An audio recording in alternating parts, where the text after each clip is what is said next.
Nang sampalin ni Agnes si Chona at hadlangan ang kanyang pangarap sa sining, nagpasya si Elena na hindi na manahimik. Ngunit, sapat ba ang pagmamahal at proteksyon ng isang ina upang harapin ang kapangyarihan at masasamang plano ng kanyang hipag? At nang mabunyag ang mga masalimuot na lihim mula sa nakaraan, makakamtan kaya ang katarungan? Ang halimuyak ng nilutong adobo ni Aling Elena ang nangingibabaw sa kanilang maliit, ngunit masayang hapagkainan. Ang tunog ng mga kubyertos na tumatama sa plato ay parang musika sa kanyang pandinig, kasabay ng mahinang tawanan ng kanyang asawang si Isko at ng kanilang kaisa-isang anak na si Chona. Para kay Elena, ang mga sandaling tulad nito ang tunay na kahulugan ng kayamanan. Isang pamilyang buo, masaya at payapa. Napakasarap talaga ng adobo mo, mama. Puri ni Chona habang sumusubo ng kanin. Ang mga mata ng dalaga ay nagniningning sa tuwa, isang bagay na laging nagpapalambot sa puso ni Elena. Naman, mana sa akin yan, pabirong sabat ni Isko na sinuklian ng isang magiliw na sulyap mula kay Elena. Ang payapang tagpong iyon ay biglang naputol nang bumukas ang kanilang pinto at pumasok si Agnes, ang nakababatang kapatid ni Isko. May dala itong paper bag mula sa isang mamahaling restaurant at ang mukha nito'y nakasimangot na tila bapasan ang lahat ng problema sa mundo. Good evening! Walang ganang bati nito. Inilapag ang dala sa isang bakanting upuan at umupo nang hindi man lang nag-aanyayang kumain. Agnes, tamang-tama ang dating mo. Kain na. Masayang bati ni Isko. Ngumuso lamang si Agnes. Busog na ako. Dumaan lang ako para iabot tong susi ng bodega. At saka, may kailangan tayong pag-usapan. Kuya. Ang tingin nito ay dumapo kay Chona, matalim at mapanuri. Chona, balita ko, ayaw mo raw tanggapin yung alok kong trabaho sa kumpanya ko bilang assistant? Bakit? Masyado ka bang magaling para doon? Nabigla si Chona sa biglaang tanong. Tita, hindi po sa ganon. May iba lang po kasi akong... Iba? Ano ang iba? Putol ni Agnes, tumataas na ang boses. Ang magbilad sa init ng araw para sa mga art project ninyong walang kita? Alam mo ba kung gaano karaming tao ang pumipila para lang makapasok sa kumpanya ko? Tapos ikaw, nakadugo ko? Tatanggihan lang? Ramdam ni Elena ang pag-init ng kanyang mga pisngi. Palagi na lang ganito si Agnes, laging minamaliit ang pangarap ng kanyang anak. Agnes, hayaan mo na ang bata. May sarili siyang pangarap. Mahinahong sabi ni Elena. Sinusubukang pakalmahin ang sitwasyon, ngunit tila balangis na ibinuhos sa apoy ang kanyang mga salita. Tumingin sa kanya si Agnes na para bang isa siyang hamak na langgam. Huwag kang sumabat dito, Ate Elena. Usapan naming magkapatid to. At saka, kasalanan mo rin to. Masyado mong kinukonsinti ang anak mo, kaya lumalaking walang ambisyon. Tita, please po. Huwag ninyong pagsalitaan si Mama ng ganyan. Pakiusap ni Chona. Nanginginig na ang boses. Respeto lang po. Ang salitang respeto ang tila nagpasabog sa lahat. Tumayo si Agnes, ang mga matay nanlilisik sa galit. Respeto? Ikaw ang walang respeto. Sumasagot-sagot ka na sa akin ngayon. At sa isang iglap, isang malutong na tunog ang pumunit sa katahimikan ng hapagkainan. Pak! Ang palad ni Agnes ay dumapo ng buong lakas sa pisngi ni Chona. Natahimik ang lahat. Ang tanging maririnig ay ang humihikbing paghinga ni Chona. Para kay Elena, tila huminto ang pag-ikot ng mundo. Ang nakikita lamang niya ay ang mamula-mulang marka ng palad ni Agnes sa mukha ng kanyang anak. Isang marka na hindi lang sumugat sa balat, kundi tumagos hanggang sa kaibuturan ng kanyang pagkaina. Agnes! Saway ni Isko, ngunit huli na ang lahat. Parang may kung anong pumitik sa loob ni Elena. Ang babaeng laging mahinahon, ang inang laging nagpaparaya para sa kapayapaan ng pamilya ay biglang naglaho. Sa isang mabilis na kilos, tumayo siya at hinila si Chona palayo kay Agnes. Niyakap ito ng mahigpit na para bang isang leon na pinoprotektahan ang kanyang supling. Ang kanyang mga mata, na kanina'y puno ng lambing, ay ngayoy nag-aapoy sa galit na nakatutok kay Agnes. Walang sino man. Nagsimula si Elena. Nanginginig ang bawat salita, ngunit puno ng bigat at diin. Walang sino man ang may karapatang saktan ng anak ko, Agnes. Kahit ikaw. Tumawa si Agnes ng mapakla. Aba, lumalaban ka na ngayon, ate. Tinuturuan ko lang ng leksyon ang pamangkin ko. Hindi ganyan ang pagtuturo ng leksyon. Sigaw ni Elena, hindi na napigilan ang sarili. Hinawakan niya ang kamay ni Chona at dinala ito papasok sa silid nito, palayo sa nakakalasong presensya ni Agnes. Sa loob ng kwarto, niyakap niya muli ang kanyang anak na hindi na mapigilan ang pag-iyak. Kumuha siya ng bimpo at marahang idinampi ito sa namumumulang pisngi ni Chona. Walang salitang lumalabas sa kanyang bibig, ngunit ang kanyang mga mata ay nangungusap ng lahat, ng sakit, ng galit, at ng isang pangakong hindi bibitiwan. Nang medyo kumalma na si Chona, lumabas si Elena ng silid. Naabutan niyang nag-uusap sina Isko at Agnes sa sala. Pasensya ka na. Ganun lang talaga yon. Alam mo namang mainitin ang ulo. Dinig niyang sabi ni Isko sa kapatid. At si Agnes, nakaupo ito na parang reyna, walang bahid ng pagsisisi sa muka. Doon na napuno ang salop ni Elena. Hindi ito simpleng pagdidisiplina, ito ay pang-aapi, at ang pananahimik ng kanyang asawa ay isang uri ng pagkonsinti. Hinarap niya si Isko, ang kanyang dibdib ay puno ng bigat. Isko, kailangan nating mag-usap. Nang makaalis na si Agnes, na hindi man lang humingi ng tawad, doon ibinuhos ni Elena ang lahat.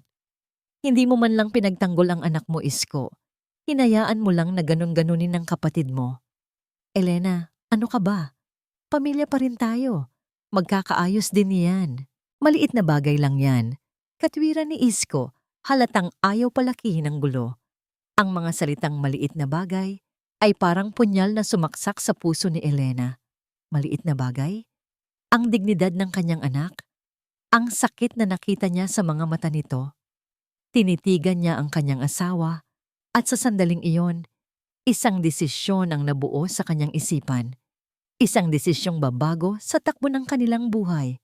Hindi Isko, mariin niyang sabi. Ang bawat salita ay may bigat na hindi pa kailanman naririnig ni Isko mula sa kanya. Hindi ito maliit na bagay at hindi ako tatahimik kung hindi ako ang tatayo para sa anak ko. Habang buhay siyang yuyuko at hindi ako papayag doon. Naiwang nakatayo si Isko sa gitna ng kanilang sala, tila isang posteng hindi maigalaw. Ang mga huling salita ni Elena ay umalingaw-ngaw sa kanyang isipan na parang isang basag na kampana, malakas, nakakabingi, at puno ng isang determinasyong ngayon niya lang narinig mula sa asawa. Kung hindi ako ang tatayo para sa anak ko, habang buhay siyang yuyuko. Hindi niya maintindihan.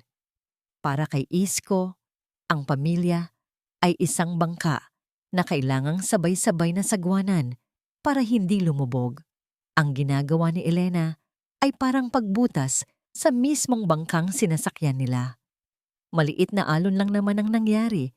Bakit kailangang gumawa ng bagyo? Sinundan niya si Elena sa kanilang silid.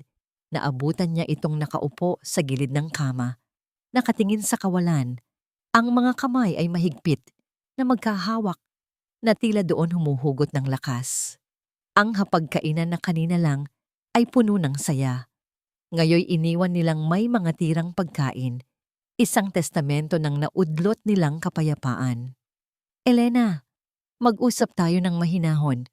Panimula ni Isko, sinubukang gamitin ang boses na laging nakapagpapakalma sa asawa sa loob ng 20 taon nilang pagsasama. Huwag nating palakihin to. Dahan-dahang lumingon si Elena at sa mga mata nito, nakita ni Isko hindi ang asawang laging nagpaparaya. kundi isang estrangherang may matigas na paninindigan. Pinalaki ko ba, Isko? O sadyang binubulag-bulagan mo lang ang sarili mo sa katotohanan na tinapakan ng kapatid mo ang pagkatao ng anak natin? Napakamot sa ulo si Isko. Hindi naman sa ganon, Lena. Alam mo naman si Agnes, mainitin talaga ang ulo. Pero kapatid ko yon, dugo natin yon. Hindi ba't dapat tayong mga pamilya ang nag-uunawaan? Inilabas niya ang barahan ng dangal ng pamilya, ang palagi niyang sandata sa mga ganitong sitwasyon. Isipin mo na lang ang sasabihin ng ibang tao kapag nalaman nilang nag-aaway-away tayo. Isang mapait ng ngiti ang gumuhit sa labi ni Elena. Lagi na lang yan ang iniisip mo, Isko. Ang sasabihin ng iba, ang dangal ng pamilya. Paano naman ang dangal ni Chona? Paano naman ang sakit na naramdaman niya? Ang kapayapaang sinasabi mo ay hindi totoo kung kapalit nito ay ang pananahimik natin sa harap ng mali. Pagtataksil yon sa sarili nating anak. Pero anong gusto mong gawin ko? Sugurin ko si Agnes? Awayin ko ang sarili kong kapatid para lang sa isang sampal? Tumaas na ang boses ni Isko. Ang pagtitimpi niya'y unti-unti nang nauubos. Gusto mong sirain ko ang relasyon namin dahil lang sa init ng ulo niya? Tumayo si Elena at sa pagtayo niya, tila ba mas naging matatag siya sa paningin ni Isko. Ang hinihiling ko lang ay panagutan niya ang ginawa niya. Ang hinihiling ko lang ay makita kong ipinagtatanggol mo ang anak mo. Pero malinaw sa akin na mas matimbang sa iyo ang kapatid mo kaysa sa nararamdaman ng sarili mong anak. Hindi yan totoo. Sigaw ni Isko. Ang kanyang pagkalito ay nagiging galit na. Ginagawa ko to para sa kapakanan ng lahat. Para mapanatili tayong buo. Ikaw ang sumisira dito, Elena. Ang tigas ng ulo mo. Ang bawat salita ni Isko ay parang mga batong ibinabato kay Elena, ngunit hindi siya natinag. Sa halip, pumatak ang mga luha mula sa kanyang mga mata. Luha hindi dahil sa sakit, kundi dahil sa pagkadismaya. Walang nang nagsalita pa. Ang katahimikan sa pagitan nila ay mas mabigat pa kaysa sa sigawang naganap. Nakita ni Isko na binuksan ni Elena ang kanilang aparador at kumuha ng isang maliit na bag. Nagsimula itong maglagay ng ilang damit. Nataranta si Isko. Anong ginagawa mo? Saan ka pupunta? Hindi siya sinagot ni Elena. Dahan-dahan itong lumabas ng silid at kumatok sa kwarto ni Chona. Sumilip lang si Isko mula sa siwang ng kanilang pinto. Nakita niyang niyakap ni Elena ang kanilang anak. May ibinulong ito at hinalikan ito sa noo. Pagkatapos ay bumalik ito sa kanilang silid, kinuha ang bag at naglakad patungo sa pinto. Desperado na si Isko. Hinawakan niya ito sa braso. Elena, huwag mong gawin to. Huwag kang umalis. Sa huling pagkakataon, tiningnan siya ni Elena at ang mga mata nito'y puno ng lungkot at pagod. Kailangan kong gawin to, Isko, para sa anak ko. Bago pa man makasagot si Isko, binitiwan na siya nito at lumabas ng pinto. Isinara ito ng walang ingay ngunit may bigat na yumanig sa buong pagkatao niya. Naiwan siyang tulala. Ang kanyang plano na ayusin ang lahat sa mahinahong paraan ay nawasak. Sa kanyang isipan, isa lang ang solusyon. Kailangan niyang kausapin si Agnes. Kailangan niyang pakiusapan ito na humingi ng tawad kay Elena para matapos na ang lahat ng ito. Hindi na siya nag-aksaya ng panahon. Nagmaneho siya patungo sa bahay ng kapatid. Bitbit ang bigat ng mundo sa kanyang mga balikat. Naabutan niya si Agnes sa opisina nito sa loob ng mansyon, nagkakape na parang walang anumang nangyari. Agnes, kailangan nating mag-usap, sabi niya. Walang paligoy-ligoy. Tinaasan lang siya ng kilay nito. Tungkol saan, kuya? Sa asawa mong nag-iiskandalo. Umalis siya ng bahay, diretsong sabi ni Isko. Galit na galit siya sa ginawa mo kay Chona. Pakiusap, Agnes, para matapos na to. Puntahan mo kami at humingi ka ng tawad. Halos maibuga ni Agnes ang iniinom na kape. Isang malakas na halakhak ang kumawala mula sa bibig nito. Ano? Ako? Hihingi ng tawad? Kuya, nababaliw ka na ba? Kasalanan ko bang pinalaki ninyong walang modo ang anak ninyo at yung asawa mo, imbes na turuan ng anak niya, kinukonsinti pa? Hindi mo naiintindihan. Ako ang hindi nakakaintindi. Tumayo si Agnes at nilapitan siya. Ang bawat hakbang ay may awtoridad. Ang dapat mong gawin, kuya, ay kausapin ang asawa mo. Disiplinahin mo. Ipakita mo kung sino ang lalaki sa pamilya ninyo. Huwag mong hayaang isang babae ang magpatakbo ng buhay mo. Kapatid mo ako, Isko. Dugot laman. Huwag mong hayaang sirain tayo ng isang babaeng hindi naman natin kadugo. Ang mga salita ni Agnes ay tumama sa ego ni Isko, pero sa likod ng sakit, may napagtanto siya. Walang pagsisisi, walang pag-unawa. Tama si Elena. Para kay Agnes, sila ay mga taong kaya niyang tapak-tapakan. Umuwi si Isko na mas bagsak pa ang loob kaysa kanina. Pagod, bigo, at walang pag-asa. Binuksan niya ang pinto ng kanilang bahay, umaasang baka nagbago na ang isip ni Elena at bumalik na ito. Ngunit ang sumalubong sa kanya ay ang nakakabinging katahimikan. Ang mga plato sa hapagkainan ay naroon pa rin, malamig na. Pumasok siya sa kanilang silid. Ang aparador ay bahagyang nakabukas sa bandang pwesto ni Elena. Wala na ang bag, wala na ang asawa niya. Napaupo siya sa gilid ng kama kung saan kanina lang nakaupo si Elena. Ngayon, ramdam niya ang bigat ng desisyong binitiwan ng kanyang asawa. Hindi lang ito pag-alis, ito ay isang pagdeklara ng digmaan. At sa digmaang ito, naiwan siyang mag-isa sa gitna, hindi alam kung saan papanig, habang ang pamilyang pinipilit niyang buuin ay unti-unti nang nawawasak sa kanyang harapan. Kinabukasan, ang sikat ng araw na tumatama sa malawak na salaming bintana ng opisina ni Agnes ay tila nangiinis sa kanya. Umaga pa lang ay mainit na ang kanyang ulo. Ang pag-uusap nila ni Isko kagabi ay paulit-ulit na tumatakbo sa kanyang isipan. Ang pagmamakaawa nito, ang pagtatanggol nito sa asawang si Elena. Duwag. Iyon ang salitang paulit-ulit na lumalabas sa kanyang isip habang nakatingin sa kapatid. Isang duwag na hinahayaang yurakan ng isang hamak na babae, ang dangal ng kanilang pamilya. Ma'am Agnes, heto na po yung pinapagawa ninyong report, sabi ng kanyang sekretarya. Nanginginig na inilapag ang isang folder sa kanyang mamahaling mesa. Kinuha ito ni Agnes nang hindi man lang tinitingnan ng babae. Binuklat niya ang mga pahina, ang kanyang mga mata ay mabilis na sinusuri ang bawat salita at numero. Sa ikatlong pahina, huminto siya. May isang maliit na typographical error sa isang graph, isang tuldok na nailagay sa maling pwesto. Isinara niya ang folder ng may malakas na kalabog. Nagulat ang sekretarya. Ilang taon ka na bang nagtatrabaho sa akin? Malamig na tanong ni Agnes, hindi pa rin inaalis ang tingin sa folder. 5 taon na po, ma'am. Nauutal na sagot ng babae. 5 taon. At sa loob ng 5 taon, hindi mo pa rin alam na ayoko sa lahat ay ang pagkakamali. Gaano man kaliit. Itinapon niya ang folder sa mesa at kumalat ang mga papel sa sahig. Ulitin mo to at kapag nakakita pa ako ng isa pang mali, kahit isang quit lang, sa labas ka na pupulutin. Yes, ma'am. Sorry po, ma'am. Mabilis na pinulot ng sekretarya ang mga papel at halos patakbong lumabas ng opisina.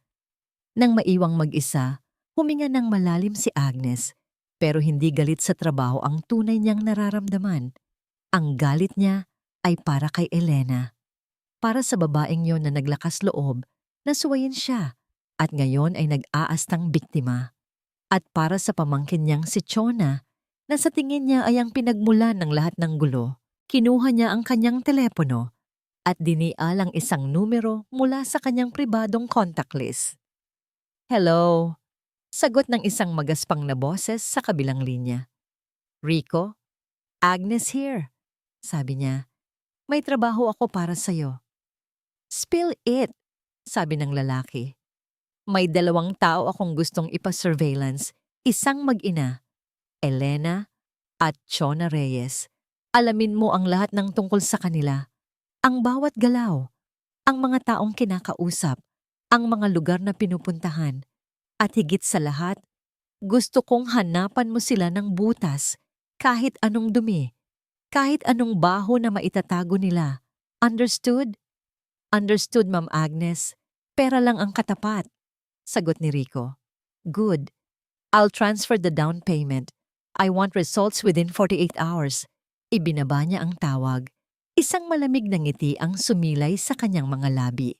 Kung gusto ni Elena ng gulo, ibibigay niya ito.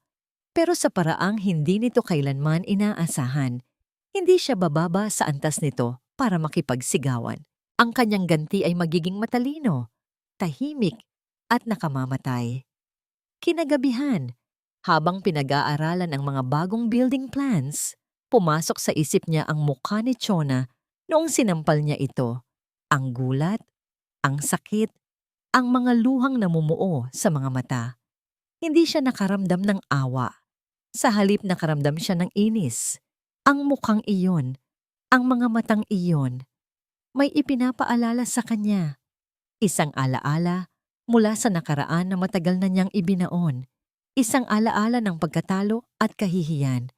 At ngayon, ang pamangkin niya ang nagtataglay ng mukhang iyon. Kinabukasan tumawag si Rico. "Ma'am Agnes, may nakuha na ako," sabi nito.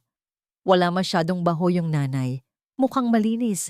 Pero yung anak, itong si Chona, may mga social media posts.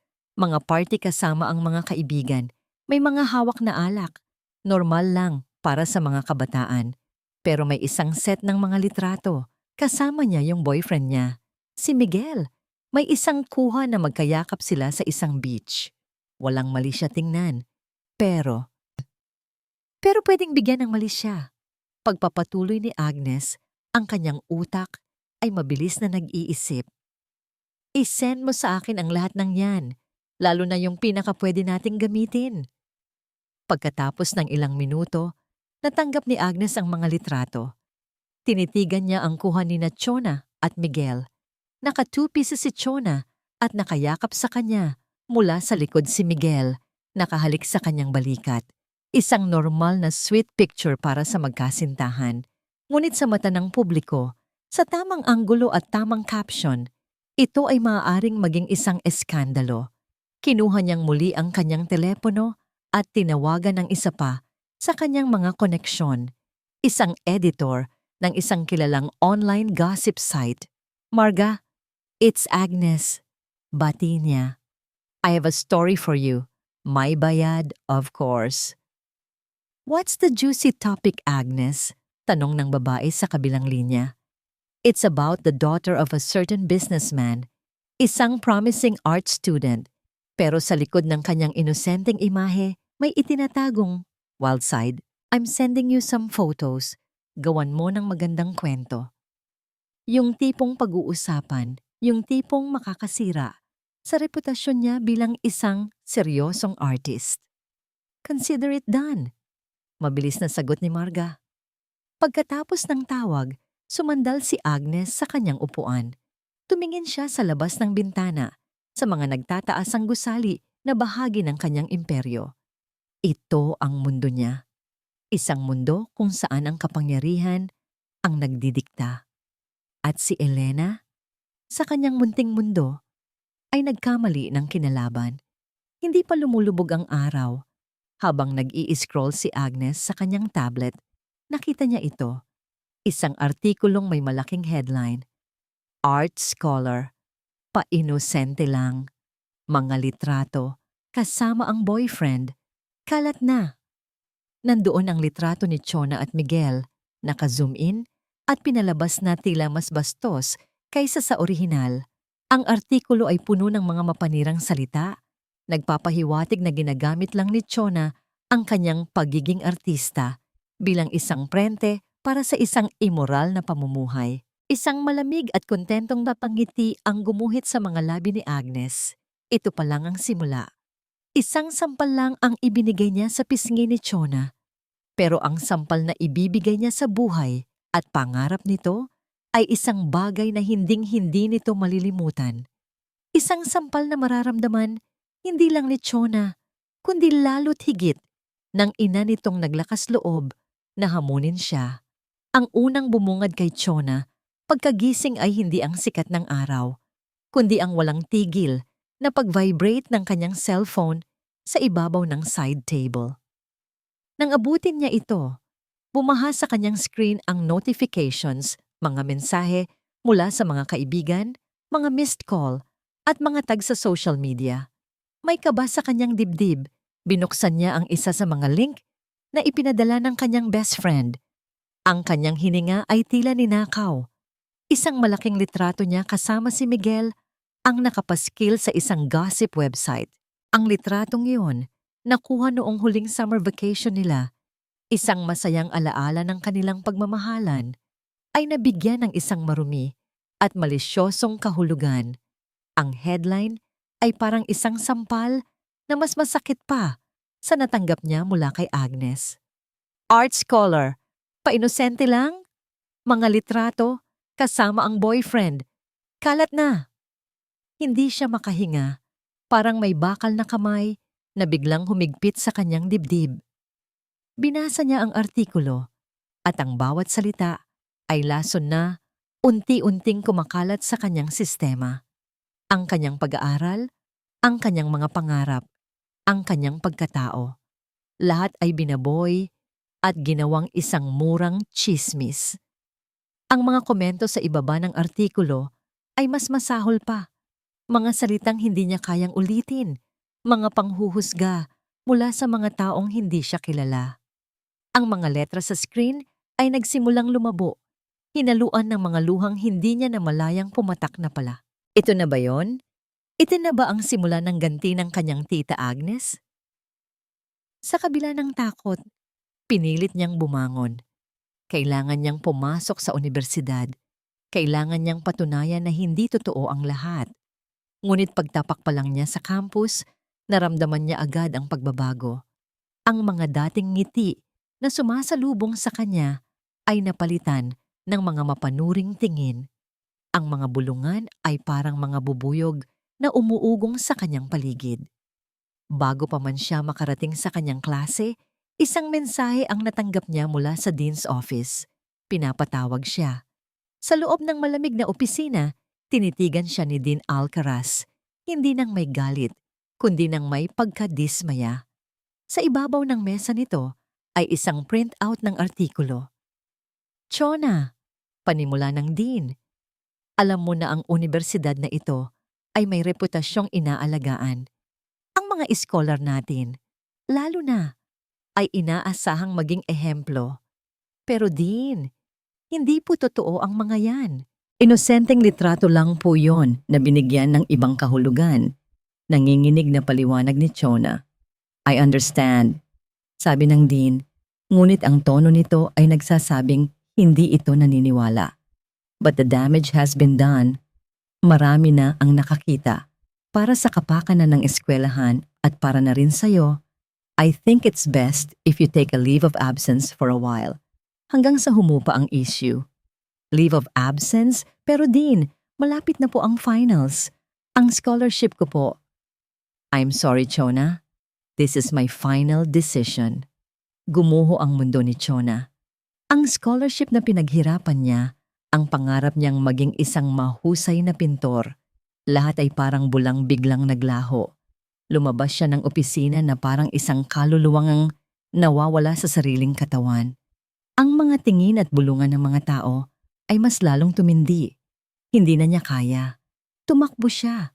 Tumakbo siya palayo sa lugar na dati kanyang paraiso, na ngayon naging kanyang personal na impyerno. Isang lugar lang ang pumasok sa kanyang isipan. Ang bahay ng ninang niya, kung saan pansamantalang tumutuloy ang kanyang ina. Pagbukas ni Elena ng pinto, bumagsak si Chona sa mga braso nito. Ang mga hikbi na kanina pa niya pinipigilan ay bumuhos na parang isang sirang dam. Niyakap siya ni Elena ng mahigpit. Walang tanong, walang sermon. Tanging ang mainit na yakap ng isang inang handang saluhin ang lahat ng sakit ng kanyang anak. Sa loob, ikinuwento ni Chona ang lahat.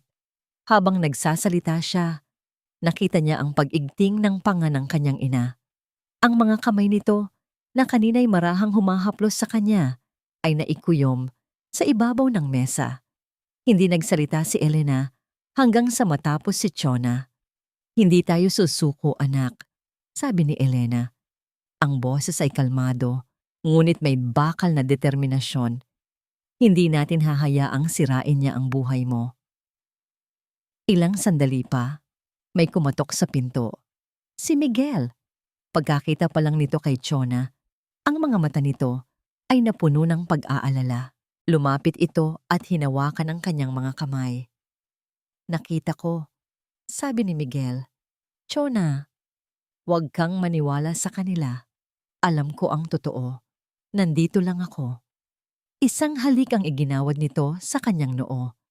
Sa gitna ng kaguluhan, ang presensya ng kanyang ina at ni Miguel ang naging kanyang kanlungan.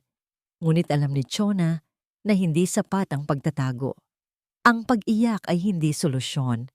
Habang nakikita niya ang determinasyon sa mga mata ng kanyang ina, isang apoy ang nagsimulang mag-alab sa kanyang puso. Ang takot ay unti-unting napapalitan ng tapang.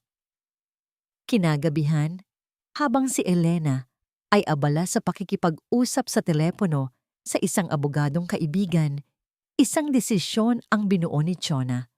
Tumayo siya. "Saan ka pupunta, anak?" tanong ni Elena. "Kay Tita Agnes," sagot ni Chona. Ang boses ay hindi na nanginginig.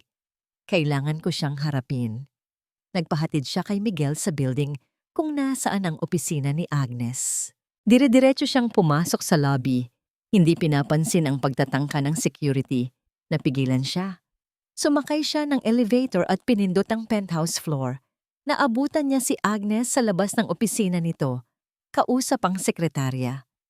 Nang makita siya nito, isang mapanuyang ngiti ang gumuhit sa mga labi nito. "Look who's here!" "Ang sikat na art scholar," sabi ni Agnes. Hindi siya natinag. Lumapit si Chona. Huminto ilang talampakan mula sa kanyang tiyahin. Tinitigan niya ito ng diretso sa mga mata. "Bakit po?" Simpleng tanong niya. Ang tanong ay hindi puno ng galit, kundi ng isang malalim na sakit at pagtataka. "Ano po bang nagawa ko sa inyo para gawin ninyo to sa akin? Sa amin ni Mama?" Tumawa si Agnes, isang tawang walang kagalakan. "Ginawa? Ikaw ang gumawa nito sa sarili mo at ang nanay mo. Binigyan ko kayo ng pagkakataong manahimik, pero pinili ninyong lumaban. Ngayon, harapin ninyo ang consequences. This is just a taste, Chona. A small taste of what I can do." Doon, naintindihan ni Chona ang lahat. Walang pagsisisi, walang konsensya, tanging purong kasamaan. Tumalikod si Chona nang walang imik at naglakad paalis. Ngunit hindi na siya ang Chona na pumasok sa building na yon.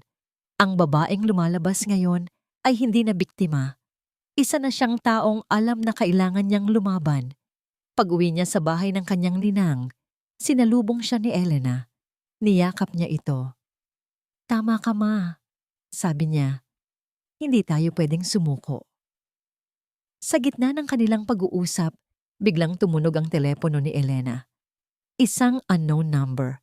Nagkatinginan sila ni Chona bago ito sinagot ni Elena at inilagay sa loudspeaker. "Hello?" Isang distortadong boses ang sumagot mula sa kabilang linya. Isang boses na malinaw na binago ng teknolohiya, ngunit ang lamig at banta ay tumatagos. "Elena Reyes," sabi ng boses. "Kung mahal mo ang anak mo, itigil mo na ang ginagawa mo. Ang iskandalo sa eskwelahan ay simula pa lang. Marunong akong maglaro. At sa susunod, baka hindi na lang reputasyon ng anak mo ang masira. Baka tuluyan na siyang hindi makapagpinta.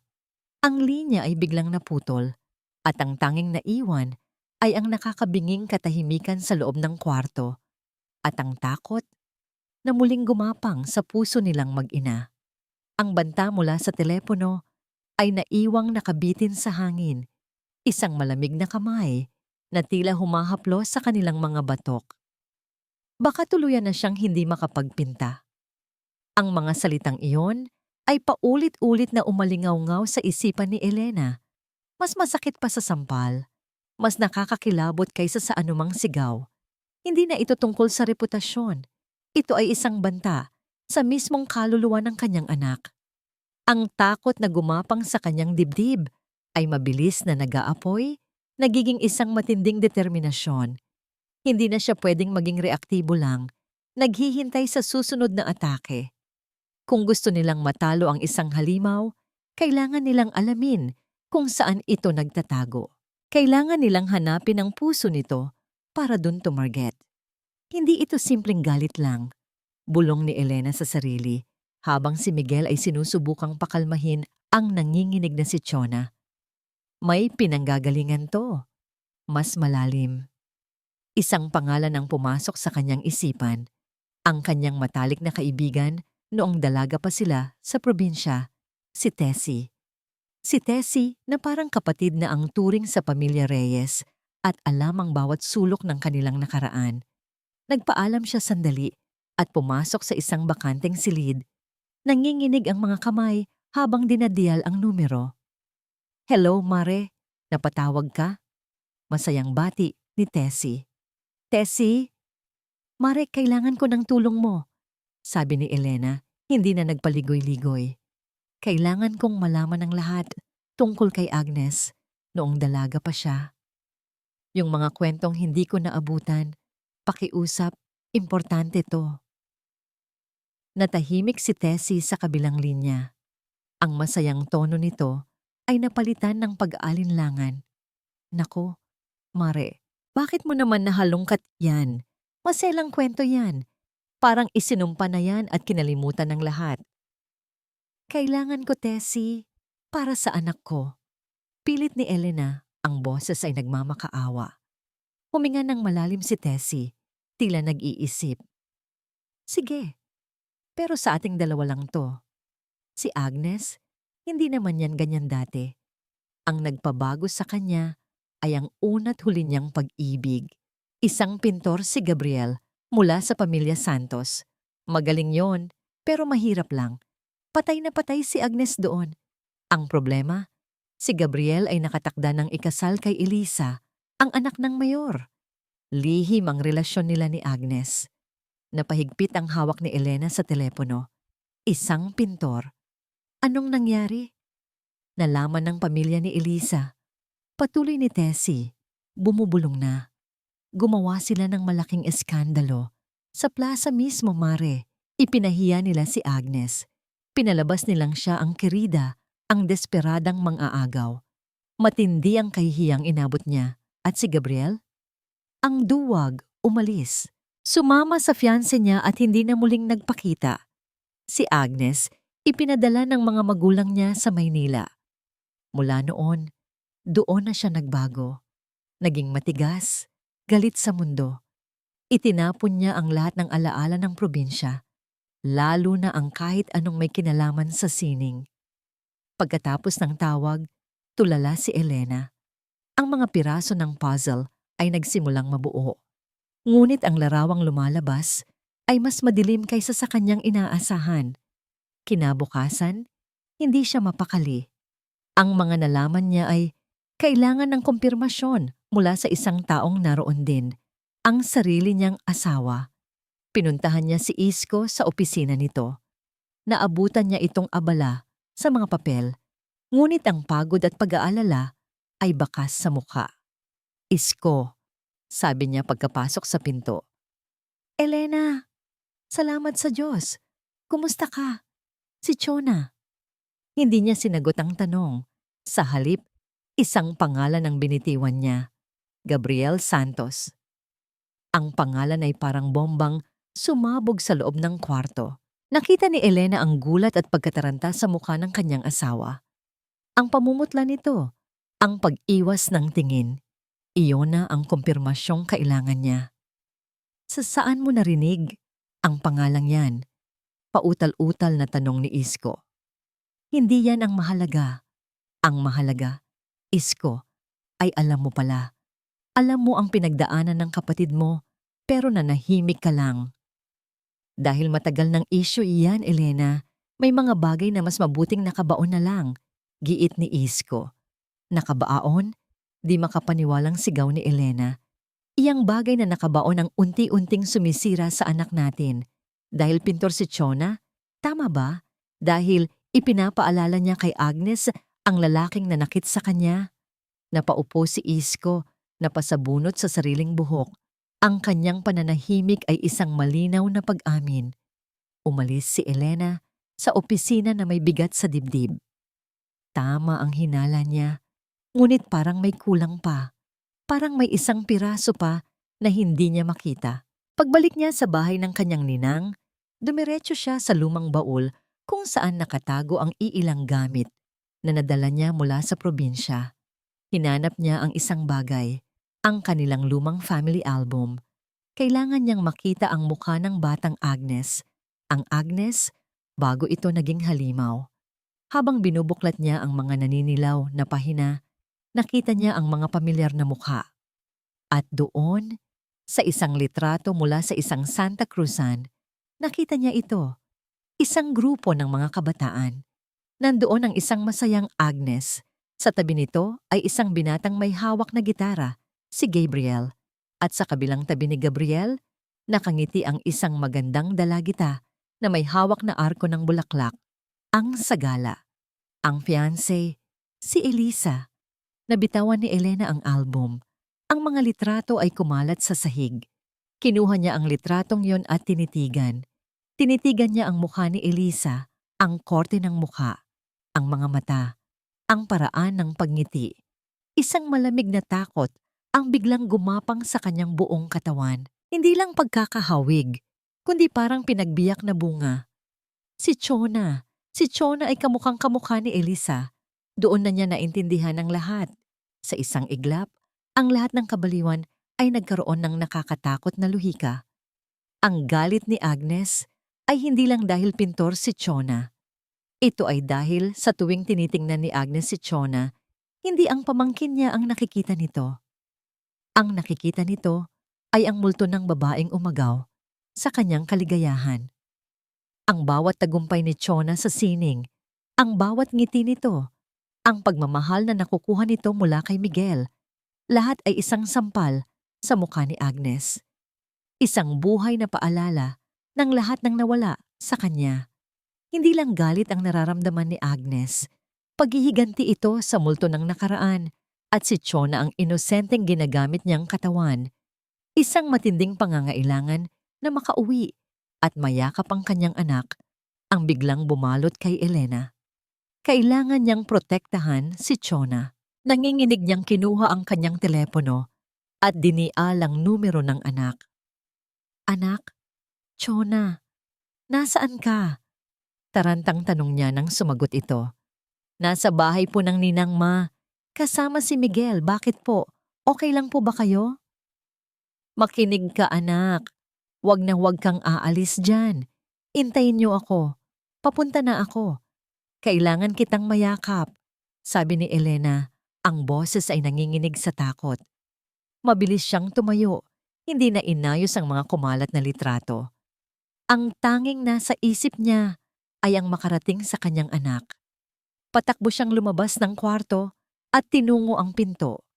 Sa kanyang pagmamadali, hindi niya napansin ang isang itim na van na walang plaka na nakaparada sa di kalayuan. Nang buksan niya ang pinto at humakbang palabas, mabilis itong umandar at huminto sa mismong tapat niya. Bumukas ang pinto. Bago pa man siya makasigaw, may dalawang lalaking mabilis na bumaba. Isang kamay na may panyo ang marahas na tumakip sa kanyang bibig at ilong. May matapang siyang naamoy, habang ang isa pang braso ay mahigpit na pumulupot sa kanyang katawan. Ang huli niyang narinig, Bago siya lamunin ng kadiliman ay ang pagbagsak ng kanyang cellphone sa semento at ang maliit, nag-aalalang boses ni Chona mula sa kabilang linya. Ma? Mama? Anong nangyayari? Ma? Sa isang malawak at halos walang kasangkapang bodega sa isang sulok ng Maynila, matyagang naghihintay si Agnes. Ang tanging ilaw ay nagmumula sa isang bumbilyang nakabitin sa gitna. Lumilikha ng mahahabang anino na sumasayaw sa bawat paggalaw niya. Kanina pa siya paikot-ikot. Ang tunog ng kanyang mamahaling takong ay umietso sa katahimikan. Ang kanyang pasensya ay paubos na. Biglang tumunog ang kanyang telepono. Isang unregistered number. Mabilis niya itong sinagot. Nasa amin na, sabi ng magaspang na boses ni Rico. Walang nakasunod. Dala na namin dyan. Good, tipid na sagot ni Agnes at ibinaba ang tawag. Isang malamig na ngiti ang sumilay sa kanyang mga labi. Sa wakas, ilang sandali pa, bumukas ang malaking bakal na pinto ng bodega. Pumasok ang dalawang lalaki. Hila-hila ang isang Elena na pilit na nagpupumiglas. May takip ang bibig nito at nakatali ang mga kamay sa likod. Ang dating determinasyon sa mga mata ni Elena ay napalitan ng takot at pagkalito. Iupo niyo siya dyan. Utos ni Agnes, itinuturo ang isang bakal na upuan sa gitna ng silid. Walang awang sinunod ng mga lalaki ang utos. Mahigpit nilang itinali si Elena sa upuan. Tinitiyak na hindi ito makakawala. Pagkatapos, tumingin sila kay Agnes, naghihintay ng susunod na utos. Umalis na kayo. Magbantay kayo sa labas. Huwag kayong papasok hanggat hindi ko sinasabi. Malamig niyang sabi. Tumango ang mga lalaki at tahimik na lumabas. Muling isinara ang mabigat na pinto. Ngayon, silang dalawa na lang. Dahan-dahang lumapit si Agnes kay Elena. Paikot-ikot na parang isang mandaragit na pinaglalaruan ang kanyang biktima bago ito tuluyang sakmalin. Inalis niya ang takip sa bibig ni Elena. Humihingal at umuubo si Elena. Ang mga matay nanlilisik sa galit. Hayop ka, Agnes. Ano ang kailangan mo sa akin? Pakawalan mo ako. Sigaw ni Elena. Isang mapaklang tawa ang kumawala kay Agnes. Kailangan? Wala akong kailangan sa'yo, Elena. Pero meron kang ginawa na hindi ko gusto. Masyado kang naghalungkat. Masyado kang naging matapang. Akala mo ba kaya mo akong labanan? Hindi ako natatakot sa'yo. Talaga ba?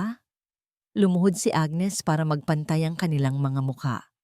Ang kanyang mga mata ay kumikislap sa ilalim ng malamlam na ilaw.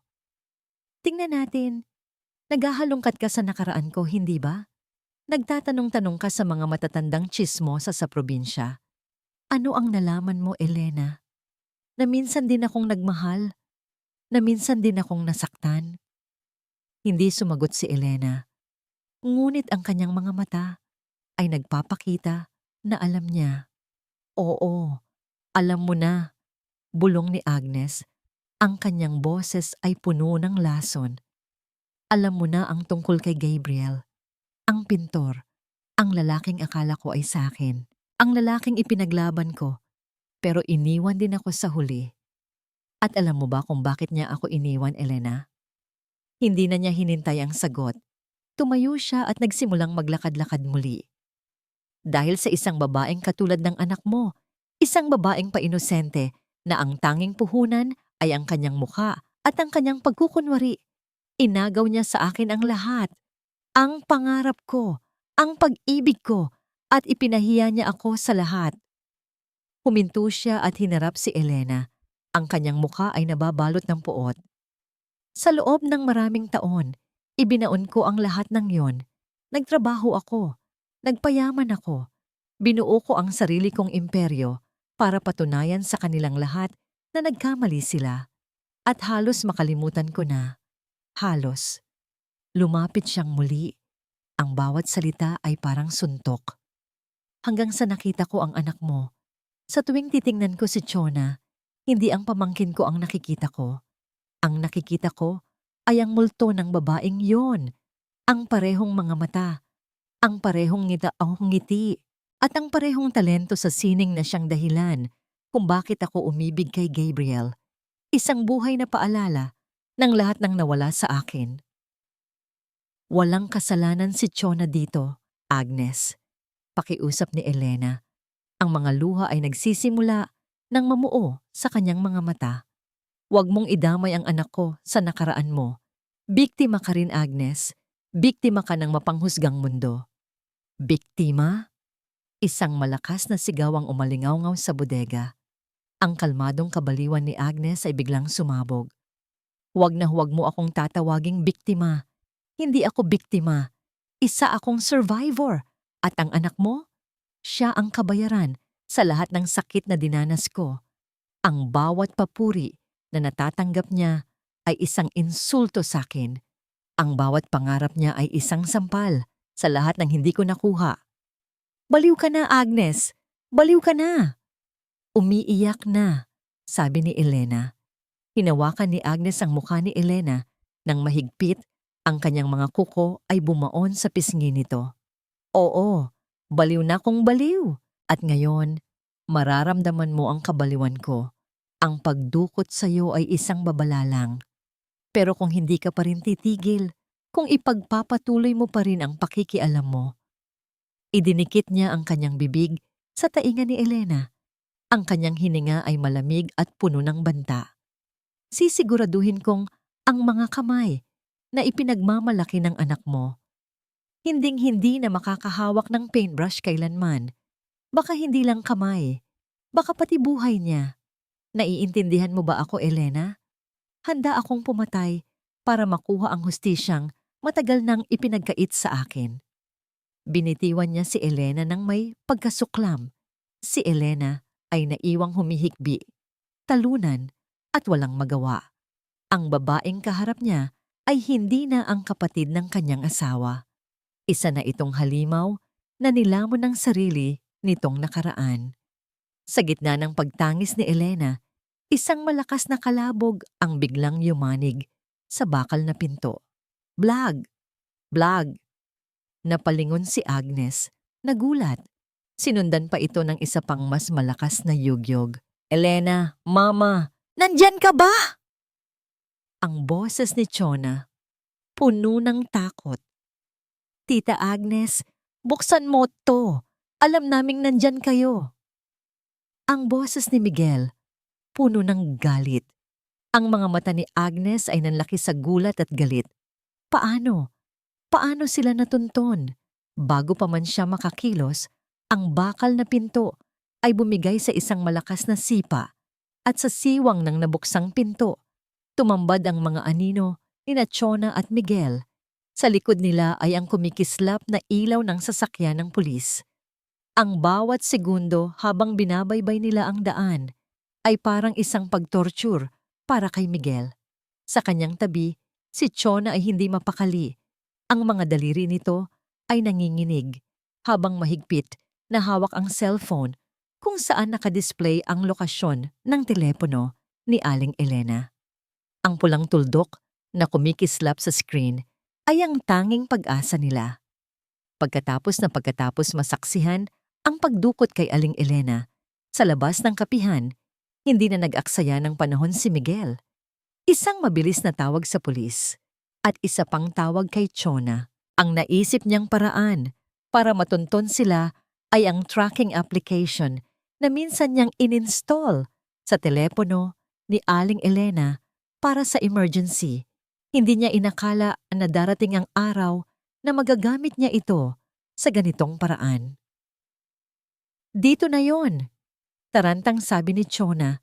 Itinuturo ang isang madilim at abandonadong eskinita. Sa dulo nito ay isang malaking bodega na kinakalawang na ang mga pinto. Hintayin natin ang mga pulis, Chona. Delikado, sabi ni Miguel, ngunit nakita niya ang determinasyon sa mga mata ng kasintahan. Hindi! Baka kung ano na ang ginagawa nila kay Mama sa loob. Kailangan na natin siyang kunin, Miguel. Please! Pakiusap ni Chona. Ang boses ay basag na. Isang tingin pa lang sa nagmamakaawang mukha ni Chona ay sapat na. Tumango si Miguel. Ang pag-ibig niya para sa dalaga at ang paggalang niya kay Aling Elena ay mas matimbang kaysa sa sarili niyang takot. Sinabi niya sa pulis sa telepono ang eksaktong lokasyon at ibinaba ang tawag. Panahon ng kumilos. Dahan-dahan silang lumabas ng kotse. Ang tanging naririnig ay ang tibok ng kanilang mga puso at ang lagaslas ng hangin. Nakita nila ang dalawang lalaking nakatayo sa labas ng pinto ng bodega. Nagyoyosi. Ang mga goons ni Agnes, nagkatinginan sina Miguel at Chona. Isang plano ang mabilis na nabuo sa kanilang isipan. Pinatakbo ni Miguel ang makina ng kotse at biglang sinindihan ng mga high beam headlights. Itinutok ito sa mga lalaki. Nasilaw ang mga ito. Kasabay noon, binusinahan niya ito ng malakas at walang tigil. Nataranta ang dalawang lalaki. Sa pagkalito ng mga ito, mabilis na lumabas si Miguel at Chona sa kabilang pinto at tumakbo palibot sa gilid ng bodega. Naghahanap ng ibang pasukan. Nakakita sila ng isang maliit na bintanang bakal na bahagyang nakaawang. Nagtulungan silang buksan ito. Naunang pumasok si Miguel at pagkatapos ay inalalayan niya si Chona. Ang naabutan nila sa loob ay isang eksenang hinding-hindi nila malilimutan. Si Aling Elena, nakagapos sa isang upuan, umiiyak. At si Agnes, nakatayo sa harap nito na parang isang demonyo. Ang galit na naramdaman ni Miguel ay sumabog. Hindi na niya napigilan ang sarili. Elena, Mama, nandyan ka ba? Sigaw ni Chona. Doon na sila nagsimulang kalampagin ang pinto. Hinanap ni Miguel ang lock, ngunit masyado itong matibay. Wala nang ibang paraan. Umatras siya ng ilang hakbang. Tita Agnes, buksan mo to! Alam naming nandyan kayo! Sigaw niya. Buong lakas niyang sinipa ang pinto. Nagkaroon ito ng UP. Isa pa. At sa pangatlong sipa, bumigay ang kinakalawang na lock. Bumukas ang pinto. Napatigil si Agnes, gulat na gulat. Ngunit mabilis itong napalitan ng puot. Rico, pasukin niyo! Sigaw niya. Ang dalawang lalaki mula sa labas ay mabilis na pumasok. Sumugod ang isa papunta kay Miguel. Mabilis na umilag si Miguel. Hindi siya sanay sa away, ngunit ang adrenaline sa kanyang katawan ay nagbigay sa kanya ng lakas. Nasuntok niya ang lalaki sa sikmura, napaluhod ito. Ngunit ang kasama nito ay mas malaki. Nahawakan nito si Miguel mula sa likod. Chona, si Tita Elena, puntahan mo na. Sigaw ni Miguel habang nagpupumiglas. Hindi nagatubili si Chona. Habang abala ang mga lalaki kay Miguel, tumakbo siya palapit sa kanyang ina. Umiiyak niyang kinalagan ng mga lubid na mahigpit na nakatali sa mga kamay at paa ni Aling Elena. Nang makawala, niyakap ni Aling Elena ang anak. Anak ko, umalis na kayo dito. Delikado. Samantala, nagawa ni Miguel na makawala sa pagkakahawak ng lalaki. Siniko niya ito sa tiyan at sinipa ang tuhod. Bumagsak ang lalaki, ngunit ang una niyang napatumba ay nakatayo na ulit. Sumugod itong muli. Nagpalitan sila ng suntok. Tumama ang kamao ng lalaki sa kanyang panga. Nalasahan niya ang sariling dugo, metaliko at mainit. Pero hindi niya ito ininda. Sa gitna ng kaguluhan, nakita ni Agnes ang pagkakataon. Kumuha ito ng isang tubong bakal mula sa isang tumpok ng mga kalakal. Dahan-dahan itong lumapit sa likod ni na Elena at Chona na nooy magkayakap. Ngunit bago pa man niya maiangat ang tubo, isang kamay ang pumigil sa kanya. Si Elena. Nakatayo na ito ngayon, malaya na, at nakaharap sa kanya. Inagaw nito ang tubo at itinapon sa malayo. Tama na, Agnes. Sigaw ni Elena. Itinulak si Chona sa kanyang likuran. Hinarangan ito ng sariling katawan. Ang takot sa kanyang mga mata kanina ay wala na. Ang nakikita na lang ni Agnes ay ang nag-aapoy na galit ng isang inang handang pumatay para sa kanyang anak. Tapos na ang laro mo. Hindi pa to tapos. Sigaw pabalik ni Agnes. Ang muka ay puno ng kabaliwan.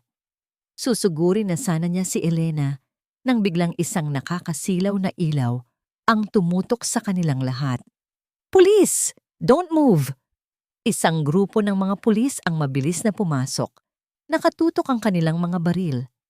Agad na sumuko ang dalawang lalaking kaaway ni Miguel. Si Miguel, hingal na hingal at may dugo sa labi, ay agad na lumapit kina Chona. Tila natauhan si Agnes. Tumingin siya sa paligid, sa mga pulis. Kina Elena, Chona at Miguel na ngayon ay magkakasama na. At sa sarili niyang walang magawa. Tapos na nga. Nilapitan siya ng dalawang pulis. Ma'am Agnes Reyes, inaaresto ka namin para sa kasong kidnapping and physical assault, sabi ng isang pulis habang ipinoposas ang kanyang mga kamay sa likod. Hindi pumalag si Agnes, ngunit habang dinadala siya palabas, tumingin siya kay Elena at Chona. Ang kanyang mga mata ay nanglilisik pa rin sa galit. Hindi pa tayo tapos, Elena. Sigaw niya. Hindi pa. Kahit makulong niyo ako, sisirain ko pa rin ang buhay ninyo. Tandaan niyo yan. Ang banta ay naiwan sa hangin, ngunit ang bigat nito ay hindi na kasing tindi din ng dati. Habang papalayo ang sasakyan ng pulis, magkayakap ang mag-inang Elena at Chona. Kasama si Miguel na nakaakbay sa kanila. Ang pisikal na laban ay tapos na. Ngunit alam nilang lahat, ang tunay na digmaan para sa hustisya ay ngayon palang magsisimula. Ang courtroom ay puno ng tensyon. Ang bawat upuan ay okupado. Nasa isang panig ang mga mamahaling abogado ni Agnes, nakasuot ng mga disenyong damit, kumpiyansa at tila walang inaalala. Sa kabilang panig, naroon si Elena, si Chona at ang kanilang simpleng public attorney, si Attorney Liza David, isang babaeng maliit ngunit may matalas na mga mata. Sa likod nila, naroon si Miguel at sa dikalayuan, nakaupo si Isko, balisa at hindi mapakali. Tila hindi alam kung saan dapat lumingon. Ang unang araw ng paglilitis ay pabor kay Agnes. Ginamit ng kanyang mga abogado ang kanyang yaman at impluwensya para baliktarin ang kwento. Pinalabas nilang si Elena ay isang desperadong hipag na nangingikil lamang. Ang kidnapping daw ay isa lamang family misunderstanding na pinalaki. Ang iskandalo ni Chona ay ginamit laban dito. Isang patunay daw ng questionable character nito. Nakaupo si Elena sa witness stand. Bawat tanong ng abogado ni Agnes ay parang isang patalim. Sinusubukang hiwain ang kanyang kredibilidad. Mrs. Reyes, sabi ng abogado, hindi ba totoo na bago ang lahat ng ito, ilang beses ka nang lumapit kay Mrs. Agnes Reyes para mangutang ng pera para sa pag-aaral ng inyong anak? Totoo po, mahinang sagot ni Elena. At hindi ba tinanggihan niya kayo dahil naniniwala siyang dapat matuto si Chona sa sariling mga paa? At dahil doon, nagtanim ka ng galit sa kanya? Hindi po totoo yan. Hindi totoo. Pero umalis ka sa sarili mong pamamahay at gumawa ng eskandalo laban sa iyong hipag matapos lamang ang isang maliit na alitan. Hindi ba't ito'y isang malinaw na pagtatangka para sirain ang kanyang reputasyon at pilitin siyang magbigay ng pera? Bawat tanong ay isang bitag. Ramdam ni Elena ang mga matang nakatitig sa kanya, ang mga bulungang mapanghusga. Tumingin siya kay Chona at nakita niya ang sakit at pag-aalala sa mukha ng anak. Tumingin siya kay Isko at nakita niya itong nakayuko, hindi makatingin sa kanya ng diretsyo. Doon, sa gitna ng kahihiyan, isang lakas ang muling bumuhay sa kanya. Hindi para sa sarili niya, kundi para sa anak niya. Hindi po ako sinungaling, mariin niyang sabi. Tinitingnan ng diretsyo ang abogado.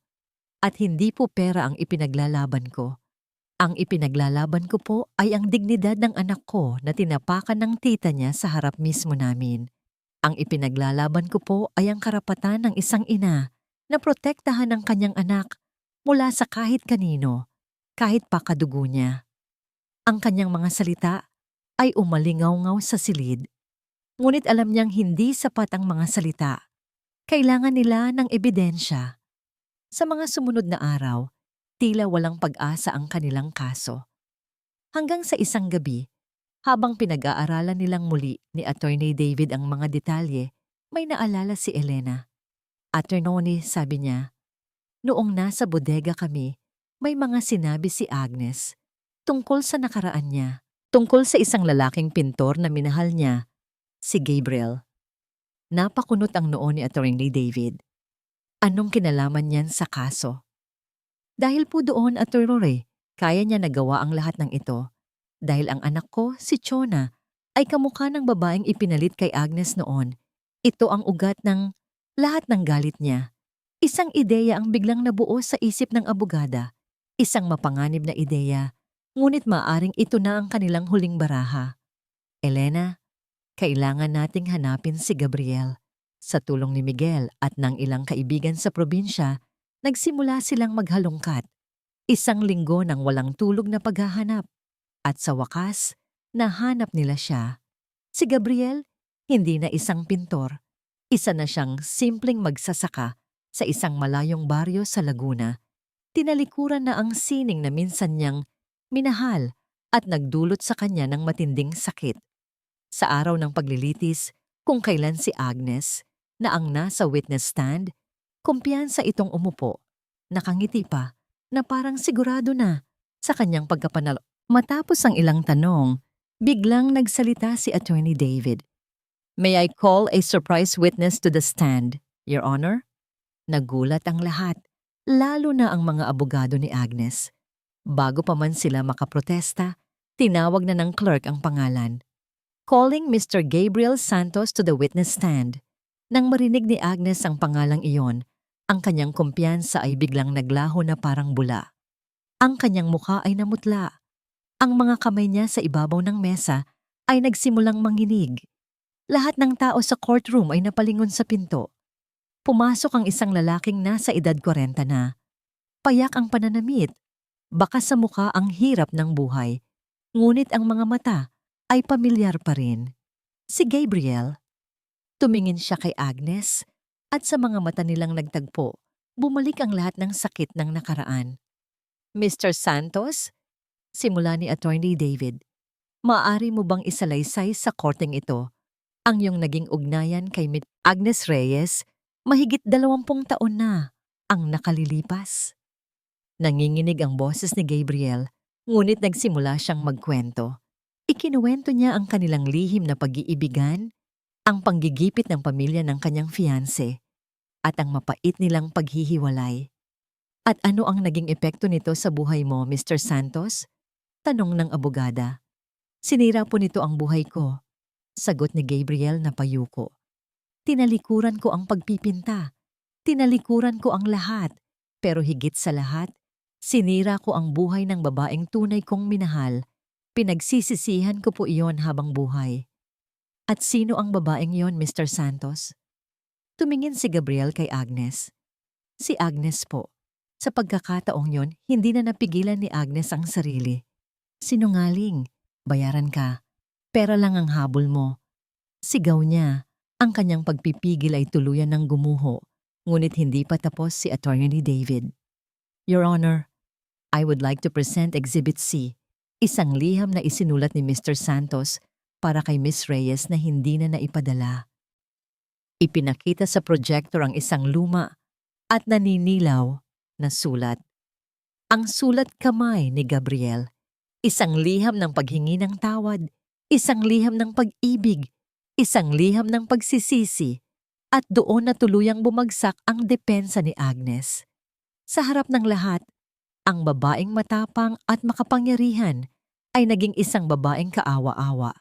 Umiiyak, sinisigaw ang sakit na kinimkim niya sa loob ng 2 dekada. Ang kanyang mga sigaw ay hindi na sigaw ng isang kontrabida, kundi sigaw ng isang taong nasaktan ng malubha at hindi na muling nakabangon pa. Sa gitna ng kaguluhan, isang tao ang tumayo. Si Isko. Naglakad siya palapit sa witness stand. "Patawarin mo ako, Elena." "Chona," sabi niya. Basag ang boses. "Alam ko ang lahat ng ito. Alam ko ang pinagdaanan ng kapatid ko, pero sa takot kong masira ang pamilya, nanahimik ako. Kinonsinti ko siya. Ako ang may kasalanan kung bakit lumaki ang galit sa puso niya. Patawarin niyo ako. Tumingin siya kay Agnes na nooy hawak na ng mga pulis. Agnes, kapatid ko, patawad. Ang buong courtroom ay natahimik. Ang katotohanan, sa lahat ng kapangitan at sakit nito, ay lumabas na. Ang kaso ay hindi na lang tungkol sa isang sampal o isang kidnapping. Ito ay tungkol sa mga sugat ng nakaraan na hindi kailanman naghihilom at ang mga inosenteng taong nadamay dahil dito. Lumipas ang ilang buwan.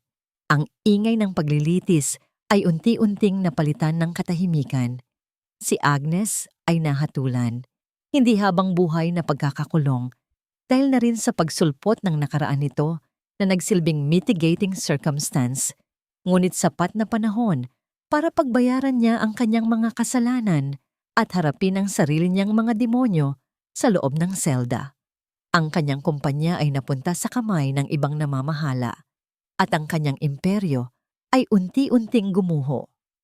Ang buhay para kina Elena at Chona ay nagsimula nang bumalik sa normal, ngunit hindi na ito ang dating normal. May mga sugat na nag-iwan ng peklat, mga alaalang hindi na mabubura. Si Chona ay bumalik sa universidad. Ang dean, matapos malaman ang buong katotohanan, ay personal na humingi ng tawad at ibinalik ang kanyang scholarship nang may buong suporta mula sa paaralan. Ang mga dating mapanghusgang tingin ay napalitan ng paghanga at respeto. Ngunit sa kabila nito, may nagbago sa kanya. Ang dating walang muwang na dalaga ay napalitan ng isang babaeng may lalim ang pagtingin sa buhay. Ang kanyang mga pinta ay nagkaroon ng bagong bigat, ng bagong emosyon. Ang bawat hagod ng kanyang paintbrush ay hindi na lamang tungkol sa kagandahan, kundi tungkol na rin sa sakit, katatagan, at pag-asa. Isang hapon, habang nagpipinta siya sa kanilang hardin, nilapitan siya ni Miguel. Sa kamay nito ay isang maliit na kahon. "Para sa'yo," sabi ni Miguel. Ang ngiti nito ay kasing init ng sikat ng araw. Binuksan ito ni Chona. Sa loob ay isang simpleng silver locket. Nang buksan niya ang locket, nakita niya ang isang maliit na larawan nila ng kanyang ina sa isang panig at isang blangkong espasyo sa kabila. "Para laging mong dala ang lakas na nagmumula sa inyo ni Tita Elena," sabi ni Miguel. "At yung kabilang side, para sa mga pangarap na bubuuin pa natin ng magkasama." Tumingin si Chona kay Miguel. Ang kanyang mga mata ay nangingilid sa luha ng pasasalamat. "Salamat, Miguel. Sa lahat-lahat." "Hindi pa ako tapos," sabi nito. At sa isang kilos na nagpatigil sa pag-ikot ng mundo ni Chona, lumuhod ito sa kanyang harapan. Kinuha nito ang isa pa, mas maliit na kahon mula sa kanyang bulsa. "Chona, sa gitna ng lahat ng pinagdaanan natin, isa lang ang napatunayan ko, na hindi ko kayang mabuhay nang wala ka. Will you marry me?"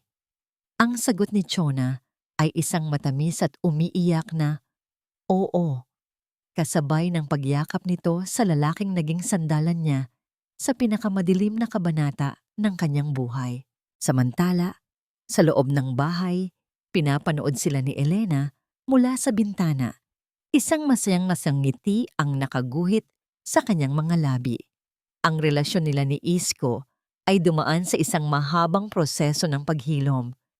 Hindi ito naging madali. May mga araw ng panunumbat, may mga araw ng katahimikan.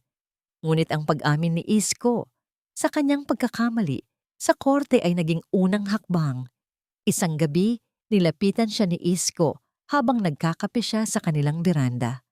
"Elena," sabi nito, "alam kong hindi sapat ang sorry, pero gusto kong malaman mo na araw-araw, pinagsisisihan ko ang naging kaduwagan ko. Pinili ko ang kapayapaan sa pamilya kaysa sa kapakanan ng sarili nating anak. At iyon ang pinakamalaking pagkakamali ng buhay ko." Tumingin si Elena sa asawa. Nakita niya ang sinseridad sa mga mata nito. Nakita niya ang lalaking minahal niya, isang lalaking nagkamali ngunit handang magbago. Ang mahalaga, Isko, sabi ni Elena, ay natuto tayo na ang tunay na pamilya ay hindi nananahimik sa harap ng mali. Ang tunay na pamilya ay nagtatanggol sa katotohanan, kahit gaano pa ito kasakit.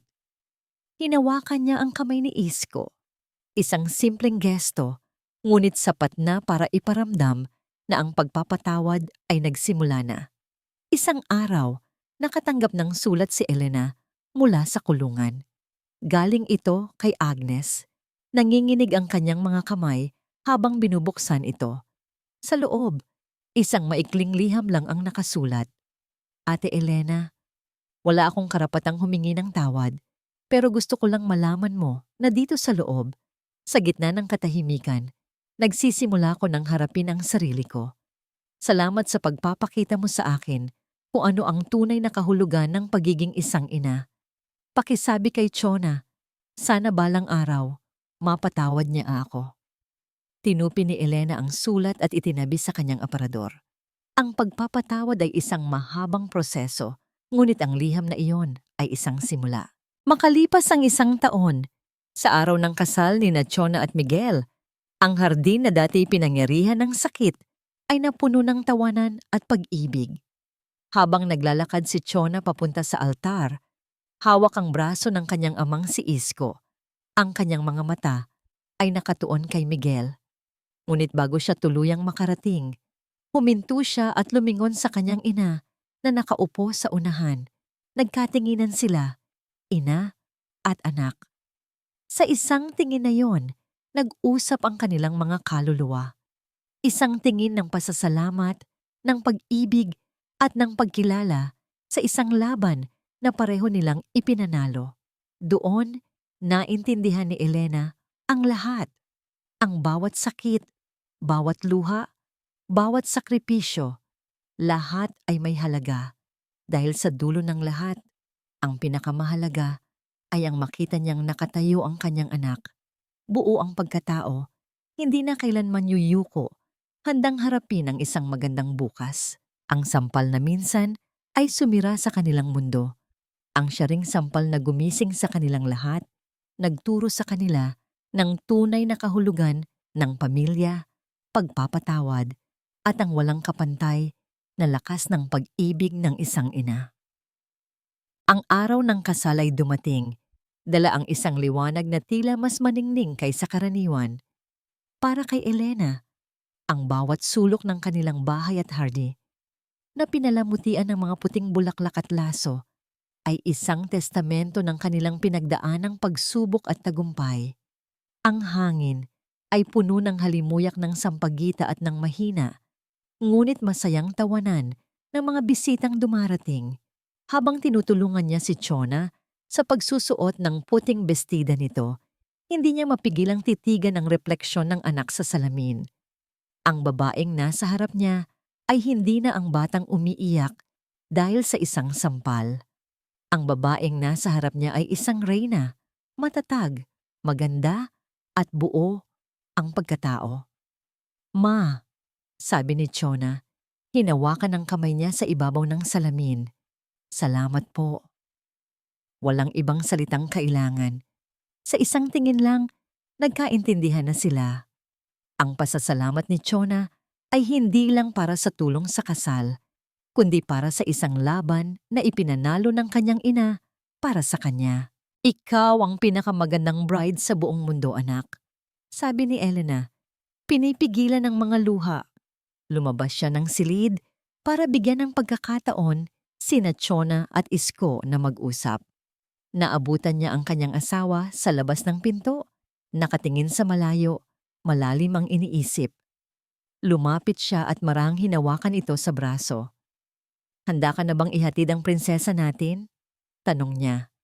Tumingin sa kanya si Isko. Ang mga mata nito ay puno ng emosyon. Alam mo, Elena, panimula nito. Sa loob ng maraming taon, akala ko ang pagiging ama at asawa ay tungkol sa pagbibigay ng material na bagay, sa pagpapanatili ng kapayapaan kahit na peke. pero ikaw ang nagturo sa akin ng tunay na kahulugan nito. Hinawakan nito ang kanyang mga kamay. Ang pagiging pamilya ay ang paninindigan sa tama, ang pagprotekta sa isa't isa mula sa sakit, kahit na ang sakit ay nagmumula sa sarili nating kadugo. Ikaw ang nagligtas sa pamilyang ito, Elena. Ikaw ang nagligtas sa akin. Patawad kung ngayong ko lang ito lubusang naintindihan. Sa pagkakataong yon, tuluyan ng gumuho ang anumang natitirang pader sa pagitan nila. Niyakap ni Elena ang kanyang asawa, isang yakap ng pagpapatawad, pag-unawa, at muling pagsisimula. Sabay nating itinayo ito muli, Isko. Sabay tayo. Ang seremonya sa hardin ay simple, ngunit solemne. Habang naglalakad si Chona sa aisle, hawak ang braso ni Isko. Ang lahat ng mata ay nasa kanya. Pero ang mga mata ni Elena ay nasa kanilang dalawa ng kanyang ama. Ang eksenang yon, isang amang buong pagmamalaking inihahatid ang kanyang anak, ay isang bagay na inakala niyang hindi na mangyayari. Nang nasa altar na, at bago ibigay ang kamay ni Chona kay Miguel, huminto si Isko. Hinalikan niya ang noo ng anak at may ibinulong, "Maging maligaya ka, anak. Mahal na mahal ka ni Papa." Pagkatapos ay bumaling siya kay Miguel. "Alagaan mo ang dalawang pinakamahalagang babae sa buhay ko." Isang tango mula kay Miguel ang naging sagot. Habang nagpapalitan ng kanilang mga panata, sina Chona at Miguel, nakita ni Elena ang kwento ng kanilang pag-ibig. Isang pag-ibig na sinubok ng apoy, ngunit mas lalong tumibay. Ang bawat salita ay puno ng pangako. Ang bawat tingin ay puno ng pagsinta. Pagkatapos ng seremonya, sa gitna ng selebrasyon, nakita ni Elena ang kanyang anak at ang bago nitong asawa, masayang nagtatawanan sa isang sulok. Nakita niya si Isko na nakikipagkwentuhan sa mga bisita. Ang ngiti nito ay totoo at hindi napilit.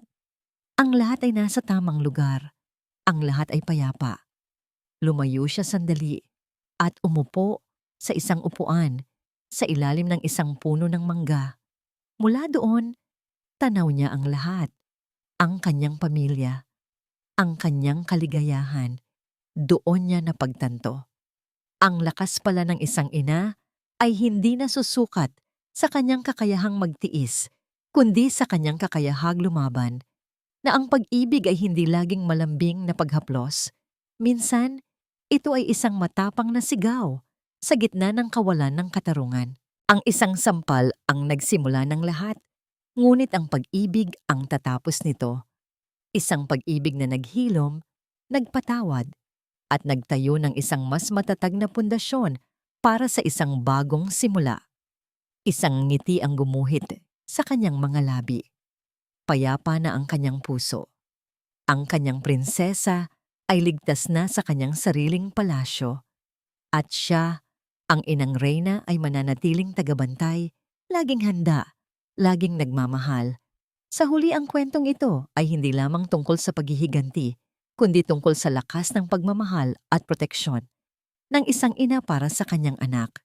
Kahit na tinanggap nila ang mga pagsubok at sakit, si Chona at Elena ay tumindig at pinatalikod ang masama. Ang katarungan ay nanaig, ngunit ipinapakita ng kwento na sa harap ng mga pagsubok, ang pagmamahal at tapang ay laging magdadala sa atin sa tamang daan. Maraming salamat sa inyong pagsubaybay sa kwentong ito. Ano ang opinyon mo sa mga desisyon ni Elena at Chona? Naniniwala ka ba na ang pagmamahal ng isang ina ay kayang magtagumpay laban sa lahat ng pagsubok? Ibahagi ang inyong mga saloobin sa comment section. At kami sabik na marinig ang inyong mga opinyon. Naway magtaglay kayo ng isang magandang araw at huwag kalimutang mag-subscribe upang hindi ma-miss ang mga kwento ng pusong puno ng emosyon.